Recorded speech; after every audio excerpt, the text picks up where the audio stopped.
Very good morning, my dear friends. Today we are going to cover these three topics. The very first one is compare DBMS and RDBMS, then disadvantages of file processing system, then advantages of DBMS over file processing system. In last video, we have completed about the introduction of DBMS. What do you mean by data, database, DBMS, RDBMS, table वगैरह सारी चीजें हमने देखी थी. Google meet पे भी हमने सारी चीजें अच्छे से रिवाइज की थी. आज हम लोग उसके आगे का पार्ट पढ़ने वाले हैं. ठीक है. So the very first topic is compare DBMS and RDBMS.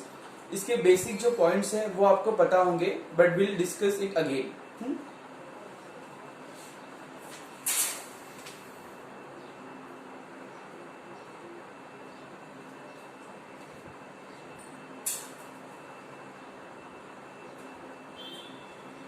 C comparison of DBMS and RDBMS. Exam में ये 4 मार्क के लिए आता है. ठीक है. बहुत चांसेस है इसके आने के. सो अगर इस पॉइंट पे अगर आपको पूछा जाए कि what is the comparison of DBMS and RDBMS, तो at least you can write few points. Okay. So the very first point is the full form of the topic. So you can write over here. Very first point you can write DBMS stands for Database Management System.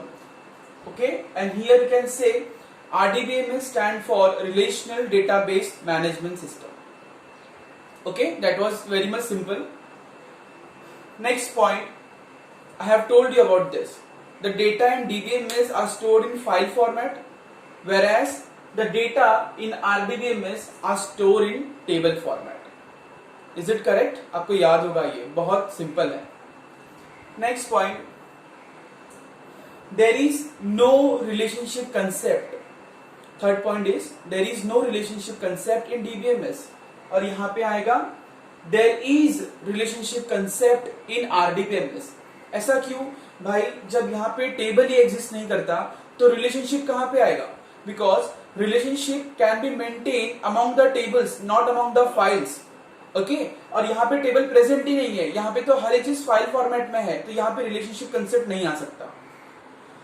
यहाँ पे relationship concept आएगा because the data in RDBMS are stored in the form of tables. Okay. So 3 points बहुत simple है. Then it supports single user only. It supports single user only, यानी कि एक time पे एक ही बंदा एक्सेस कर सकता है, एक से ज्यादा. Multiple user is not possible in DBMS, whereas in RDBMS multiple users are possible. ठीक है. यहाँ पे एक से ज्यादा लोग एक साथ डेटा को एक्सेस कर सकते हैं, जबकि यहाँ पर नहीं कर सकते. So only single user support and multi user support. Okay. Then you can even say कि यहाँ पे सब चीजें फाइल फॉर्मेट में है, तो इसका software requirement is low as compare to RDBMS. The software requirement in DBMS is low as compare to RDBMS और is less. Okay. And here the software requirement is more as compare to DBMS. Okay. Then even you can say something which I have not taught you till now. The 6th point I have not taught you. Okay, I'll make it 7. 6 हम लोग ऐसा लेते हैं. यहाँ पे लिखा है it is used for simple business application and it is used for complex business application. It is used for simple business application and it is used for complex business application. Complex क्यों? Because चीजें data में चीजें table में stored है, तो table तो connect हो सकता है, multiple n number of tables connect कर सकते हैं, तो making it much more complex. इसलिए ये वाला पॉइंट यहाँ पे लिखा गया. देन 7th पॉइंट. ठीक है. 7th पॉइंट जो है वो मैं आपको एक्सप्लेन करूंगा. 8th वाला पॉइंट क्या होगा? एग्जाम्पल होगा. 8th वाला पॉइंट क्या होगा? एग्जाम्पल होगा. इसका 8th पॉइंट क्या होना चाहिए DBMS का? इसका सॉफ्टवेयर का एग्जाम्पल. ठीक है. इसका एग्जाम्पल है MS Access. ठीक है. MS Access, Fox Pro, ये इसके एग्जाम्पल्स है. किसके? DBMS. RDBMS देखिए आप. RDBMS के एग्जाम्पल है Oracle, मैंने दिया था आपको ऑलरेडी. DB2, और अगर आपको पता होंगे तो आप और भी डाल सकते हो. तो ये 8 पॉइंट्स बहुत इंपॉर्टेंट है, आपको याद रखना है। इसका 7 पॉइंट बाकी है, मैं आपको समझाता हूं कि 7 पॉइंट क्या है।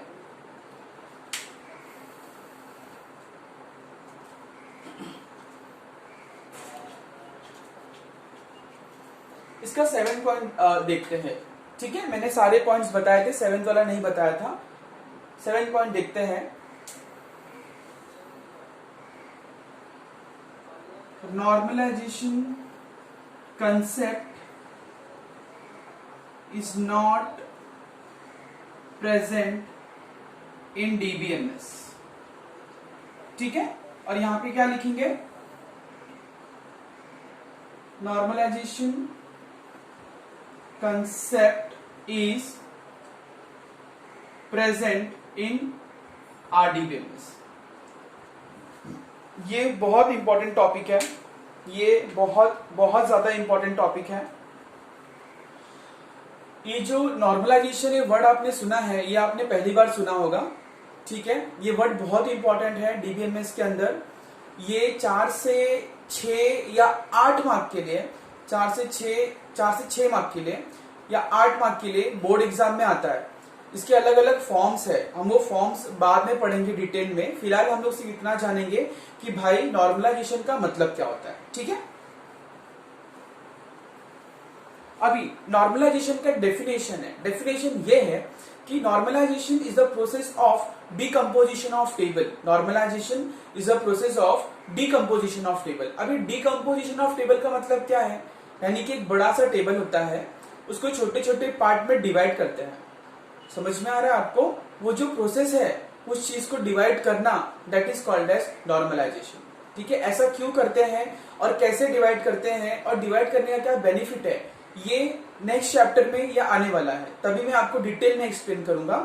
अभी डेफिनेशन के हिसाब से सिर्फ इतना ही कि normalization is a process of decomposition of tables, बराबर। अभी टेबल कहां प्रेजेंट है, डीबीएमएस की आरडीबीएमएस में, आरडीबीएमएस में प्रेजेंट है। तो कॉमन सेंस हो गया ना कि अगर नॉर्मलाइजेशन आरडीबीएमएस में, सॉरी, नॉर्मलाइजेशन का कनेक्शन टेबल के साथ है और टेबल का कनेक्शन आरडीबीएमएस के साथ है, तो नॉर्मलाइजेशन कहां पे होना चाहिए और कहां पे नहीं होना चाहिए, आरडीबीएमएस में होना चाहिए और डीबीएमएस में नहीं होना चाहिए। तो वही लिखा है, normalization concept is not present in DBMS whereas normalization concept is present in RDBMS. तो हमारे 8 पॉइंट हो गए, 8वां एग्जांपल था। Okay, so we are done with the very first topic which 90% chances है कि ये बोर्ड में आए, पर वो इतना इजी है कि उसको याद करने की जरूरत नहीं है, आप समझ के भी लिख सकते हो। Okay,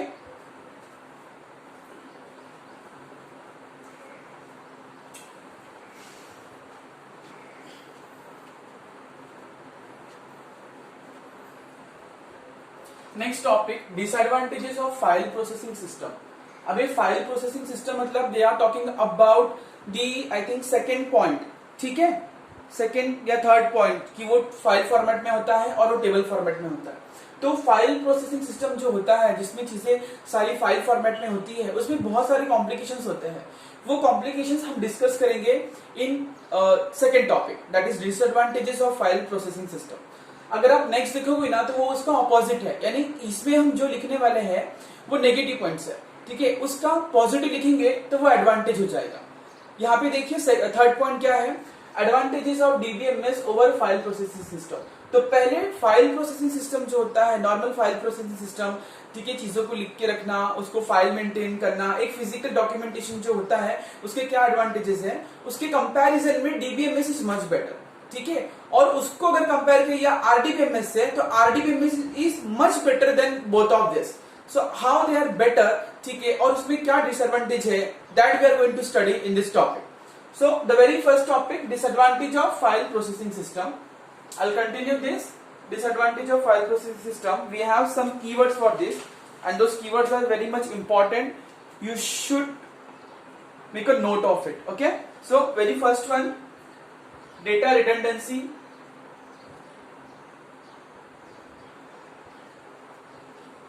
Second one, inconsistency.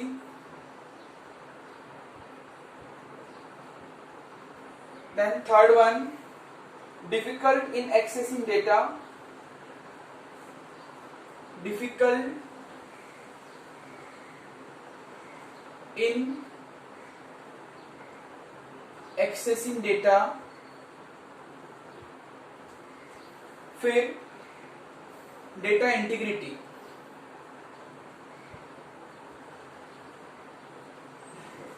I repeat, मेरा हैंडराइटिंग उतना अच्छा नहीं है इसलिए मैं चीजों को बार बार पढ़ता हूं, तो आप प्लीज थोड़ा सा एडजस्ट कीजिए।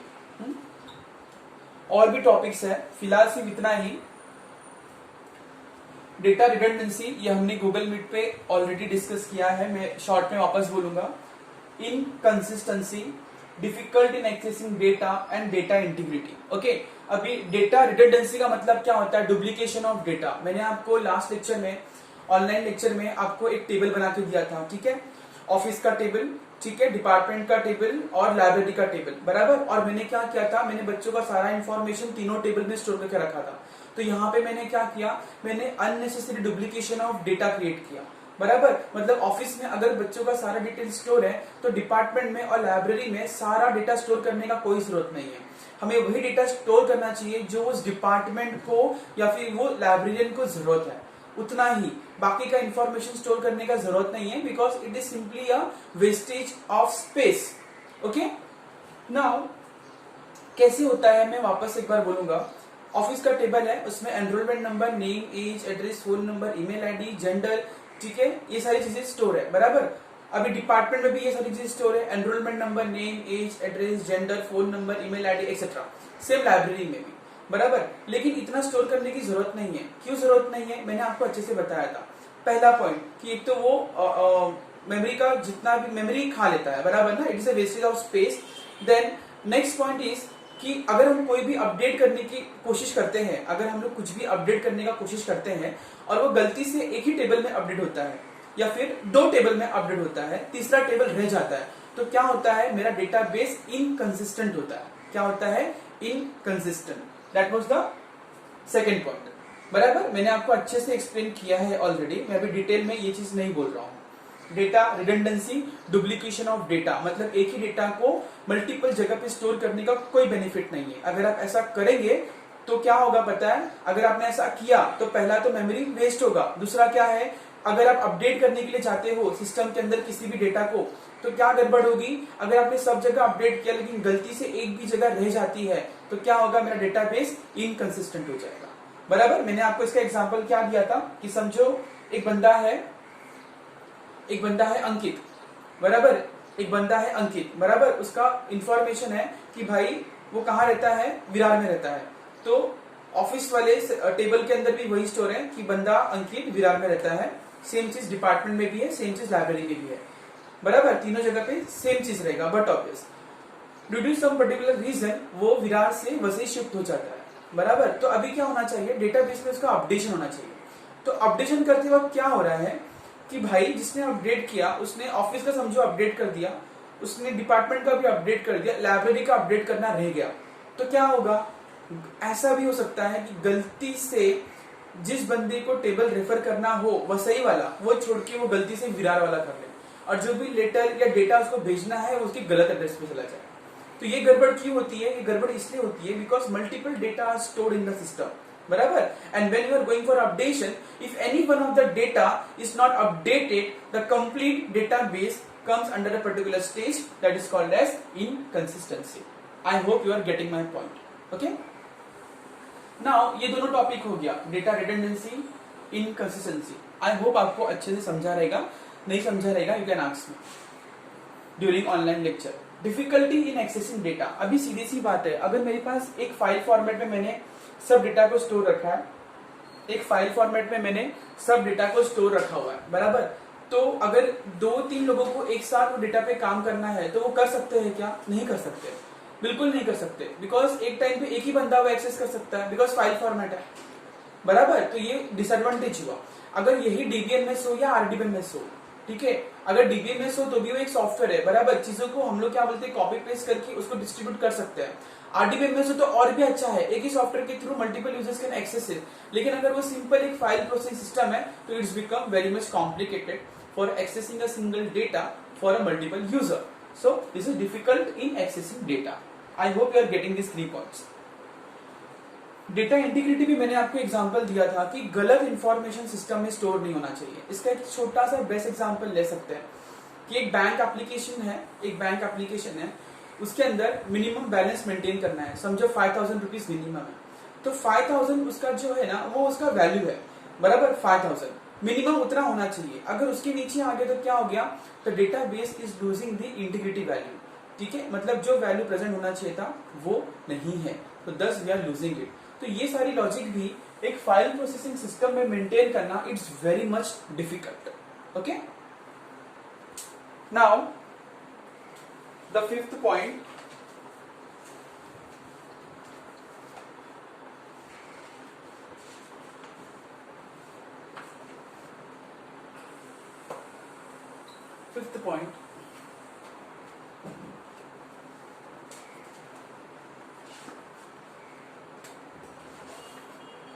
Data isolation.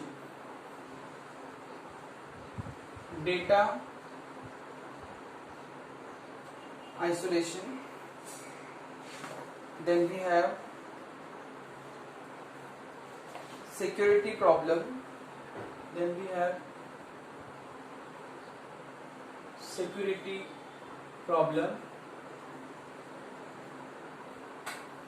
Then we have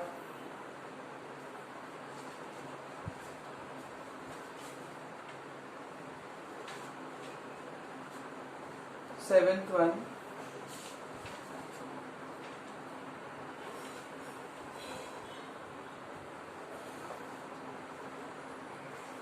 one, we have atomicity,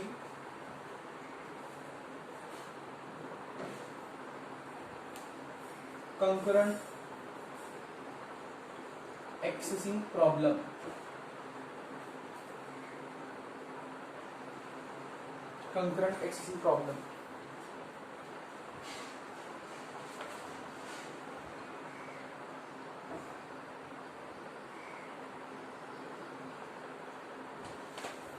Okay.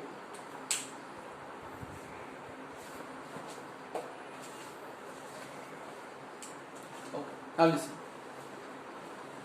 Data isolation, ठीक है? What is the meaning of data isolation? In file processing system, ठीक है, अगर समझो मैंने कोई एक डेटा क्रिएट किया फाइल प्रोसेसिंग सिस्टम के थ्रू, तो मैं जो क्रिएट कर रहा हूँ सिस्टम यूज करके और जो सामने वाला बंदा क्रिएट कर रहा है या कोई और बंदा क्रिएट कर रहा है, 8-10 लोग हैं जो एक डेटा पे काम कर रहे हैं, उन लोगों ने अलग अलग सिस्टम में अलग अलग हिसाब से अपने हिसाब से फाइल क्रिएट किया हुआ है। तो अगर मुझे इन सब चीजों को कंबाइन करना है एक साथ, तो ये बहुत ज्यादा कॉम्प्लिकेटेड हो जाता है। क्यों होता है? Because data is scattered all over the system in different file format. अगर अलग अलग फाइल फॉर्मेट में डेटा को मैंने स्टोर किया है तो उन सारे डेटा को कंबाइन करना बहुत ज्यादा डिफिकल्ट हो जाता है, बिकॉज फाइल फॉर्मेट है तो हर एक बंदा अलग अलग अपने हिसाब से जो भी सुटेबल लगेगा उसके सॉफ्टवेयर के लिए वो वाला फाइल फॉर्मेट यूज करेगा, तो कंबाइन करते हुए बहुत सारा इश्यू आता है। लेकिन ये चीज आरडीबीएमएस में नहीं आती। क्यों नहीं आती आरडीबीएमएस में? बिकॉज वहां पे ऐसा अलग एक फाइल फॉर्मेट का कोई कंसेप्ट ही नहीं है। वहां पे एक ही कंसेप्ट है अबाउट टेबल। चाहे एक बंदा काम कर रहा हो, चाहे 10 बंदा काम कर रहा हो, चाहे 50 बंदे काम कर रहे हो, they all are using only one concept table. तो वहां पे दिक्कत नहीं आती, लेकिन फाइल प्रोसेसिंग सिस्टम में ये इश्यू आता है डेटा आइसोलेशन का। समझ में आया? It is completely depending upon the file format. Data isolation मतलब data is isolated, it is scattered all over the system in different file formats. अगर अलग अलग फाइल फॉर्मेट में है तो वो कंबाइन करने में बहुत इश्यू आता है, and this problem is solved in RDBMS. Okay, then security problem. अभी ये डेटा को सिक्योर करना भी बहुत मुश्किल है।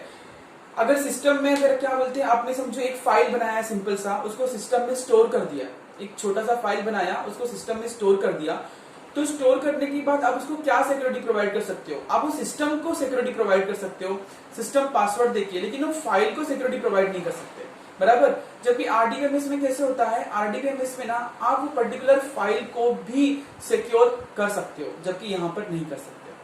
ठीक है, वहां पे कैसे करते हैं मैं आपको बाद में बोलता हूं। मेरे से छोटा सा मिस्टेक हुआ है, मैंने आपको थोड़ी देर पहले वो डिफिकल्ट इन एक्सेसिंग प्रॉब्लम जो बताया था ना, एक्चुअली वो इसका पॉइंट है, कंकरेंट एक्सेसिंग प्रॉब्लम। ठीक है, extremely sorry for that. Concurrent accessing problem, यानी मैंने बोला था ना सिंगल यूजर मल्टी यूजर, तो वो ये वाले पॉइंट के अंदर आता है, कंकरेंट एक्सेसिंग प्रॉब्लम के अंदर। तो वो वाले पॉइंट में क्या आता है मैं आपको बोलता हूँ। तो वहां पे मैंने क्या बोला था कि सिंगल यूजर यूज करते हैं तो ठीक है, लेकिन एक से ज्यादा यूजर्स अगर आते हैं तो बहुत ज्यादा कॉम्प्लिकेशंस हो जाते हैं। तो वो एक्चुअली इसका पॉइंट है। उसमें क्या है पता है, डिफिकल्ट इन एक्सेसिंग प्रॉब्लम में क्या था कि समझो एक 1000 स्टूडेंट्स का डेटा है, 1000 स्टूडेंट्स का डेटा है, मैंने एक्सेल शीट में इसको बना के सिस्टम में स्टोर कर दिया, बराबर। तो 1000 स्टूडेंट्स का डेटा अगर एक्सेल शीट में है तो मैं क्या कर सकता हूँ, अगर मुझे उसमें से ऐसे लोगों के नाम निकालने हैं जो विरार में रहते हैं, बराबर, तो मुझे क्या करना पड़ेगा, या तो मुझे सर्च करना पड़ेगा, बराबर, या तो मुझे क्या करना पड़ेगा, मुझे हर एक नाम के पास जाके देखना पड़ेगा कि भाई बंदा विरार में रहता है कि नहीं रहता है, which is actually a time consuming, ठीक है। It is making much more complicated. अगर 10,000 स्टूडेंट्स है तो उसमें से ये चीजें ढूंढना, इवन फाइल फॉर्मेट में भी भले आपके पास सर्च ऑप्शन हो, वो टाइम लेगा, एक आधा बंदा छूट भी सकता है, बराबर ना। 10,000 स्टूडेंट में से अगर मैं निकालने जाऊं तो एक आधा बंदा छूट भी सकता है, which is time consuming and difficult in accessing those data, ठीक है। या फिर मुझे ऐसा कोई प्रोग्राम लिखना पड़ेगा जिससे मुझे ऐसे लोग मिल जाए जो विरार के हो, बराबर। लेकिन अगर कोई और लॉजिक आता है तो मुझे किसी और लॉजिक के लिए फिर दूसरा प्रोग्राम लिखना पड़ेगा, यानी मेरा काम आसान करने के लिए फाइल फॉर्मेट सिस्टम में हर एक चीज के लिए प्रोग्राम लिखना पड़ेगा, which is also much more complicated. Whereas in RDBMS everything is done with the help of query। अगर मुझे ऐसे लोग चाहिए, भले 10,000 क्यों 10 लाख क्यों ना हो, ठीक है, लेकिन मुझे ऐसे लोग चाहिए जो लोग विरार में रहते हैं, मुझे ऐसे लोग चाहिए जो विरार में रहते हैं, तो उसका एक सिंपल सा क्वेरी है, एक ही लाइन लिखना है। एक लाइन लिखते ही 10 लाख स्टूडेंट में से जितने भी लोग होंगे एक सेकंड में उनका डेटा अपने पास आ जाता है। That is the advantages of storing the data in table format and which is not in file processing system. Example देता हूं, छोटा सा क्वेरी है, शायद वो क्वेरी आपको समझेगा नहीं। Will study those query in chapter number 3। Simple है, ज्यादा सोचो मत इसके बारे में। Select star from student, table का नाम, where address is equal to Virar. Simple, select star from student where address is equal to Virar. इतना लिखते क्या होगा पता है, कितना भी बड़ा डेटा हो सेकेंड्स के अंदर उसमें से वो ढूंढ लेगा कि कितने लोग विरार में रहते हैं और उनका डेटा डिस्प्ले कर देगा। समझ में आया? That was the meaning of concurrent access, sorry difficult in accessing data, जो कि फाइल प्रोसेसिंग में बहुत ज्यादा कॉम्प्लिकेटेड है। I hope you are getting. Okay, so we are done with this topic, disadvantage of file processing system. Now the third one is advantages of DBMS over file processing system.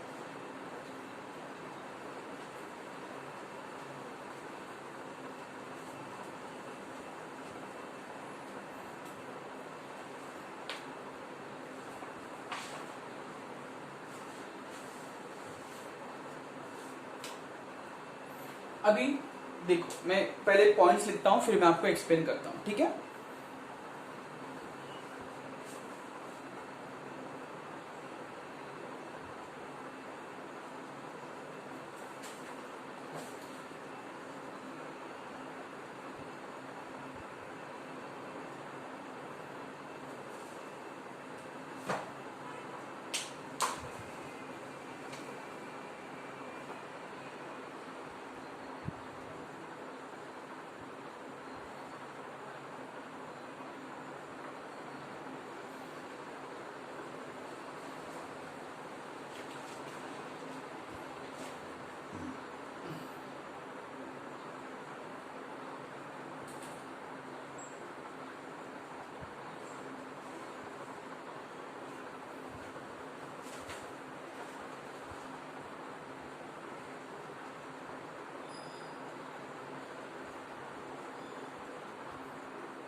Okay, now listen class.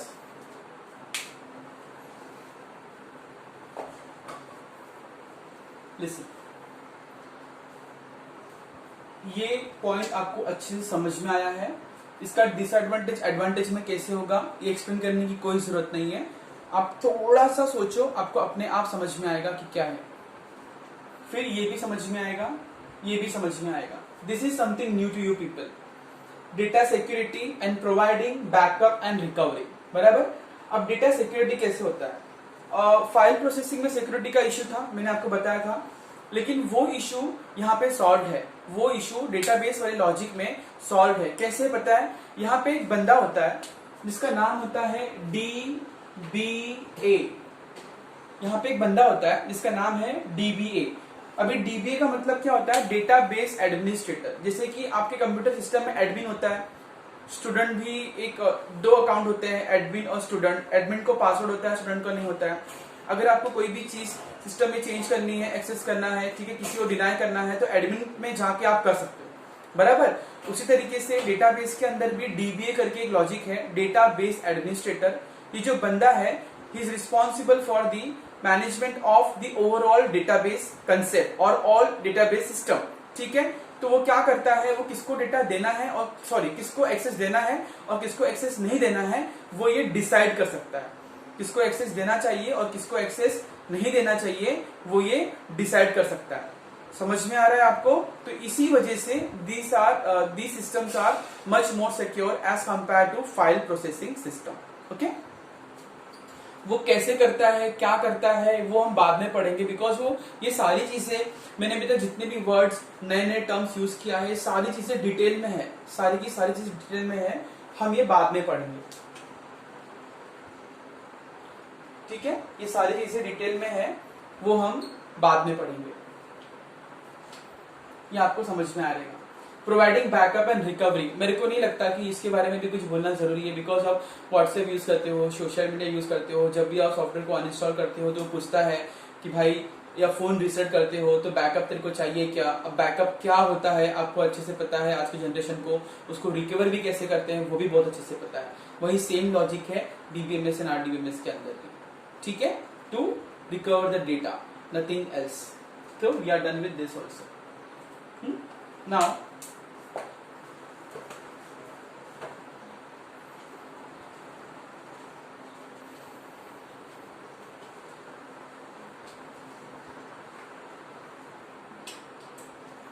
sixth one, seventh one and eighth one. Standards can be enforced. Standards can be enforced. Performance and efficiency. Performance and efficiency, data independence, data independence.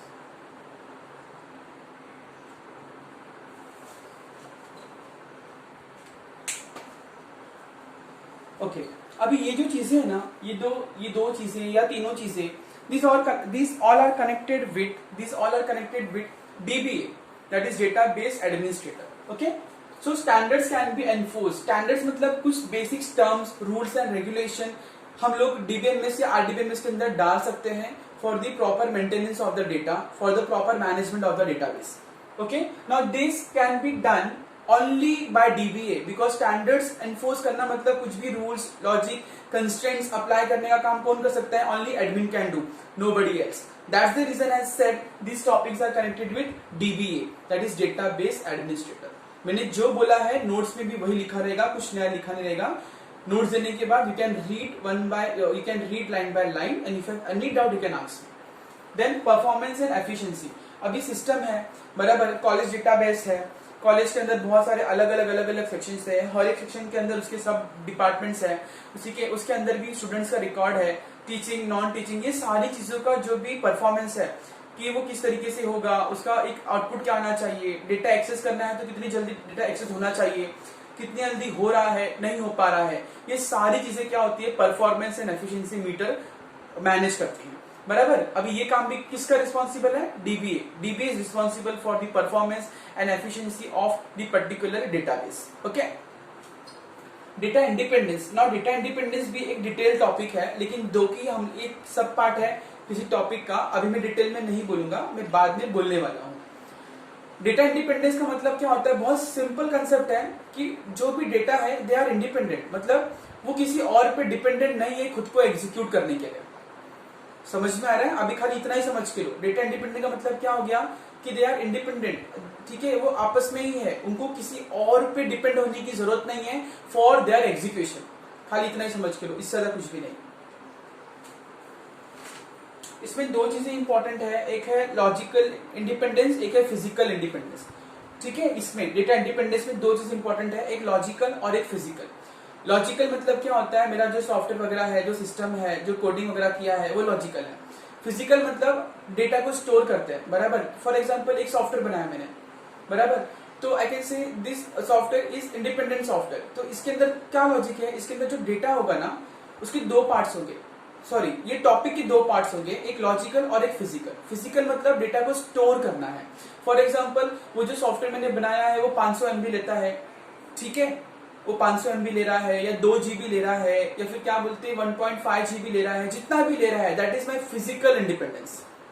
हाँ, मतलब वो उसका size है, इतना वो system में physical लेगा data को स्टोर करने के लिए। What is logical? लॉजिकल उसके अंदर जो कोडिंग वगैरह की है वो सॉफ्टवेयर को बनाने के लिए, वो लॉजिकल है।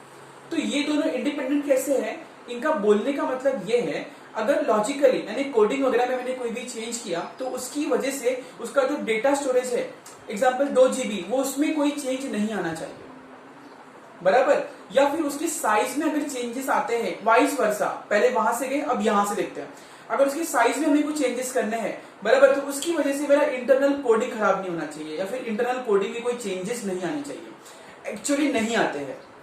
अगर मैंने कोडिंग में कुछ भी चेंज किया थोड़ा बहुत ना, उसकी वजह से मेरा फिजिकल स्ट्रक्चर में कुछ नहीं होने वाला है, और फिजिकल में कुछ भी किया तो लॉजिकल में कुछ नहीं होगा। This is the concept of data independence. मतलब लॉजिकल में कुछ गड़बड़ हुआ, कुछ चेंज किया तो फिजिकल में फर्क नहीं पड़ेगा, फिजिकल में किया तो लॉजिकल में नहीं होगा। इसकी वजह से इसका नाम क्या है, डेटा इंडिपेंडेंस। समझ में आया? बहुत सिंपल है।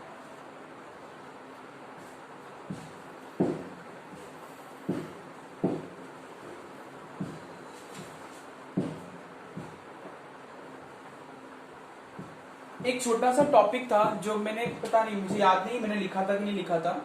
ये तीनों टॉपिक हो चुका है अपना, बहुत अच्छे से हो गया है, कोई प्रॉब्लम नहीं है।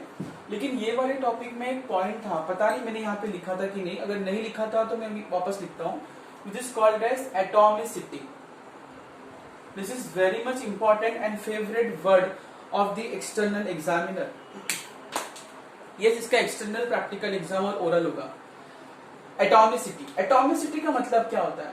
एक्चुअली इसका डेफिनेशन वगैरह थोड़ा सा अजीब है, किसी को समझेगा किसी को नहीं समझेगा, पर मैं आपको बहुत सिंपल चीज बोलता हूँ, मैंने आपको गूगल मीट पे भी बोला था।